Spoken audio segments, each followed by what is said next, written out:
इल्जाम लगा दिया गया। सर, क्या मैं बाबर का स्पोक्स पर्सन हूं? क्या मैं जिना का स्पोक्स पर्सन हूं? क्या मैं औरंगजेब का स्पोक्स पर्सन हूं? आपकी सरकार नहीं थी। अच्छा, बल्कि मैं तो मर्यादा पुरुषोत्तम राम की इज्जत करता हूं, मगर मैं नाथूराम गोडसे से नफरत करता हूं। मेरी नस्लें नफरत करती रहेंगी। बाबरी मस्जिद है और रहेगी। बाबरी मस्जिद जिंदाबाद, जिंदाबाद।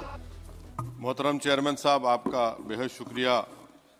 मैं इस मोशन की मुखालिफत में खड़ा हुआ हूं।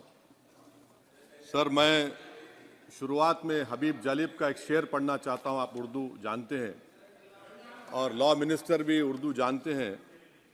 हबीब जालिब ने कहा था कि हुक्मरान हो गए कमीने लोग, खाक में मिल गए नगीने लोग, हर मुहिब वतन जलील हुआ, रात का फासला तवील हुआ, आमिरों के गीत जो गाते रहे वही नामो दाद पाते रहे, रहजनों ने रेजनी की थी, रहजनों ने रेजनी की थी, रहबरों ने भी क्या कमी की थी।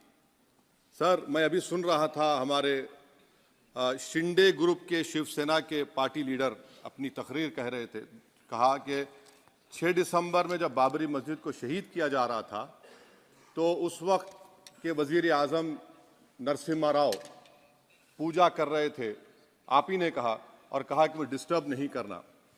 तो ये बड़ा अजीब मौका है कि बीजेपी की ताईदी पार्टी ये कह रही है कि नरसिम्हा राव ने कहा कि मुझे डिस्टर्ब मत करो, मैं पूजा कर रहा हूं, और जिसने रथ यात्रा निकाला, इन दोनों को मोदी सरकार ने इस मुल्क का सबसे बड़ा सिविलियन अवार्ड दे दिया, सबसे बड़ा सिविलियन अवार्ड दे दिया।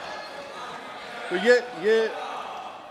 ये बताता है कि इंसाफ जिंदा है या जुल्म को बरकरार रखा जा रहा है। तीसरी बात यह है कि सर, इस ऐवान में सियासी पार्टियां आएंगी, चले जाएंगी। आप आए, मैं आया, हम भी चले जाएंगे।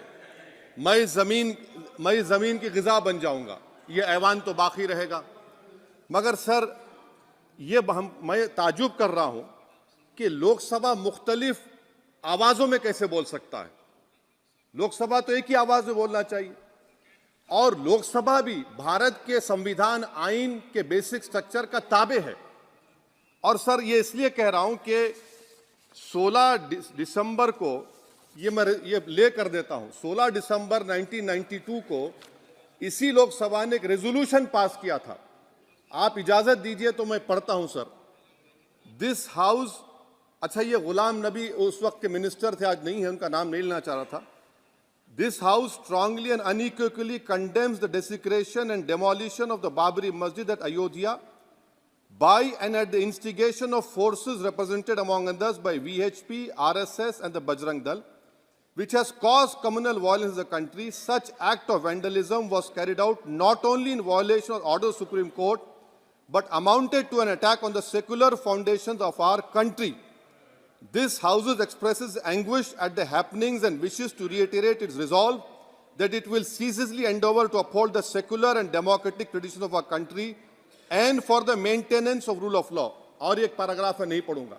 मैं ताजुब कर रहा हूं कि जब इस ऐवान ने एक रेजोल्यूशन पास किया तो हुकूमत आएगी जाएगी, और हुकूमत ये मोदी हुकूमत जश्न मना रही है जो 6 दिसंबर को हुआ। तो ये एक बात है सर। चौथी बात यह है कि सर, नहीं, 6 दिसंबर के ऊपर कोई जश्न नहीं है। राम मंदिर के निर्माण की जो प्रतिष्ठा हुई है उसको संबोधन कर रहा है, और वो सर्वोच्च न्यायालय के द्वारा तथ्यों के आधार पर दिए गए निर्णय के कारण से हुआ है। सर्वोच्च न्यायालय का निर्णय है, तो तथ्यों के आधार पर निर्णय है। वो विषय आपने बोल दिया, ठीक है, ओके। परंतु जो मंदिर का निर्माण है वो नियमानुसार सर्वोच्च न्यायालय के निर्णय से तथ्यों को देख करके। एक सेकंड, आप इस्लाम के बहुत जानकार हैं, विद्वान हैं वैसे भी अब कानून के। यदि किसी अन्य धर्म के स्थान पर मस्जिद बनाई जाए तो शायद उसको मान्य नहीं किया जाता। अभी ASI ने, सुप्रीम कोर्ट ने स्वीकार किया है कि वहां पर राम मंदिर था। तो इस विषय केवल ये है कि वहां पर राम मंदिर ठीक बना कि नहीं बना, वो विषय हो गया। तो कृपया इस पर यदि आप कुछ बोले तो बोलें प्लीज। सर, मैं आपको गलत साबित कर दूंगा सर। और और मैंने रुक तो जाइए। बड़ी इज्जत के साथ सर, मैं आपकी बड़ी इज्जत करता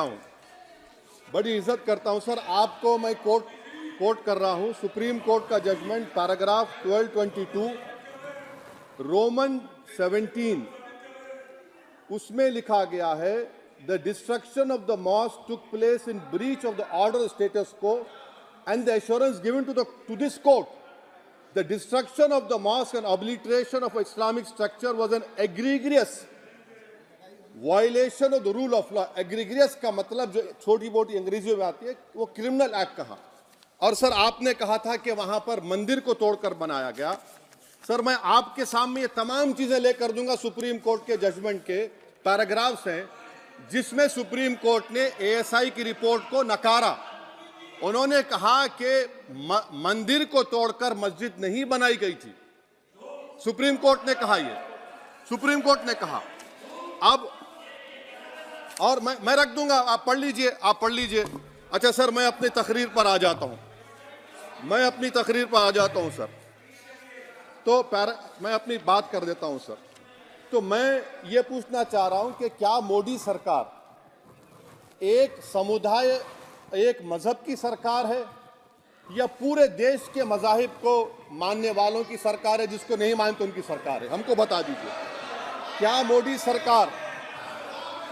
सरकार सिर्फ एक फिक्र और नजरिया हिंदुत्व की सरकार है? क्या इस देश का, इस गवर्नमेंट ऑफ इंडिया का कोई मजहब है? इस वतन अजीज सबके मजहब को मानता है। सर मेरा मानना है कि इस देश का कोई मजहब नहीं है। क्या ये सरकार 22 जनवरी का पैगाम देकर ये बताना चाहती है कि एक मजहब को दूसरे मजहब के मानने वालों पर गलबा और कामयाबी मिली? क्या आइन इसकी इजाजत देता है?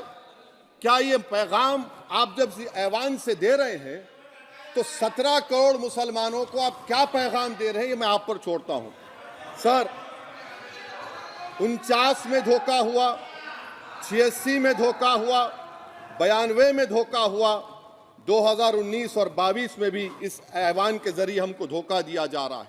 और अफसोस के साथ कहना पड़ता है सर कि मुस्लिम अक़लियत को हमेशा ये कहा गया कि तुमको भारत के शहरी बरकरार रहने के लिए एक बहुत बड़ी कीमत तुमको चुकानी पड़ेगी, और हम पर इल्ज़ाम लगा दिया गया। सर क्या मैं बाबर का स्पोक्स पर्सन हूँ? क्या मैं जिना का स्पोक्स पर्सन हूँ? क्या मैं औरंगजेब का स्पोक्स पर्सन हूँ? बताइए सर, आखिर मैं कहां तक आप मुझे लेकर जाएंगे? दूसरी बात यह है सर, कि फिर 6 दिसंबर के बाद देश में फसाद हुआ, नौजवानों को टाडा में डाला गया जो बूढ़े होकर निकले। यकीनन आपकी सरकार नहीं थी। अच्छा बल्कि मैं तो मर्यादा पुरुषोत्तम राम की इज्जत करता हूं, मगर मैं नाथूराम गोडसे से नफरत करता हूं। मेरी नस्लें नफरत करती रहेंगी क्योंकि नाथूराम गोडसे ने उस शख्स को गोली मारी जिसके जबान से आखिरी लफ्ज निकले हे राम। सर छठी बात यह है कि 87 में मलियाना हाशिमपुरा हुआ, 83 में नेल्ली हुआ, 44 में जम्मू में नस्ल कशी हुई, 2022 में हल्दीवानी में कत्ल हुआ। इतने धोखे सबसे बड़े किसको दिए गए? असदुद्दीन ओवैसी को दिए गए। मगर फिर भी मुझसे ही कहा जाता है कि वफादारी को तुम साबित करो अपनी ओवैसी। सर आज भारत के 17 करोड़ मुसलमान अपने आप को अजनबी और एलिनेट महसूस कर रहे हैं। मैं बहुत बड़ी नाइंसाफी होती है। सर ये कोई तारीखी नाइंसाफी को इंसाफ नहीं किया जा रहा है। स्पीकर बल्कि अंग्रेजी में स्पीकर सर केवल एक प्रश्न का जवाब ओवैसी साहब दे दें कि बाबर को वो आक्रमणकारी मानते हैं या नहीं मानते? पुष्पमित्रा संघा को आप क्या मानते हैं? बताओ, पुष्पमित्रा संघा को आप क्या मानते हैं? जम्मू के वो कश्मीर के वो राजा को क्या मानते हैं जिसके पास एक फौज थी मंदिरों को तोड़ने के लिए? आप क्या मानते हैं? यही तो मैं कह रहा हूं कि निशिकांत दुबे 47 में आजादी मिली, असदुद्दीन ओवैसी से बाबर की बात पूछ रहे हैं। तुम गांधी की बात पूछते, तुम बोस की बात पूछते, तुम जलियांवाला बाग की बात पूछते, तुम काला पानी में जो मुसलमान शहीद हो गए उनकी बात पूछते, मगर बाबर की बात पूछी जाती है। तो सर मैं आपको बता रहा था, खामखा डिस्टर्ब किए सर, मुझे मेरा वक्त ले लिए निशिकांत दुबे। सर मैं आपसे कह रहा था, मोदी हुकूमत ये पैगाम दे रही है भारत के मुसलमानों को कि जान बचाना है या इंसाफ चाहते हो। मैं कह रहा हूं, मैं भीख नहीं मांगूंगा, मैं इस नंगी तासुब को कबूल नहीं करूंगा, मैं दूसरे दर्जे के शहरी के मौक़िफ़ को कबूल नहीं करूंगा, मैं अपनी शनाख्त को नहीं मिटने दूंगा। अब मैं झूठी और दिल फरेब बातों पर हरगिज भरोसा नहीं करूंगा। मैं वो काम नहीं करूंगा जो बीजेपी और नाम निहाद सेकुलर पार्टियां चाहती हैं। मैं वो काम करूंगा जो आपको पसंद नहीं है, संविधान के दायरे में रहकर। सर कंक्लूजन में मैं आपको बताना चाहता हूं कि आज इस देश को किसकी जरूरत है। इस देश को अयोध्या में, तारीख शायद नहीं पढ़ते होंगे, मौलाना अमीर अली कौन थे, पुजारी बाबा रामचरण दास कौन थे, अयोध्या के पुजारी थे। दोनों ने मिलकर अंग्रेजों के खिलाफ जंग लड़ी थी और दोनों ने, अंग्रेजों ने इनको गिरफ्तार किया और एक पेड़ पर मौलाना अमीर अली को और पुजारी रामचरण दास को फांसी दे दी गई।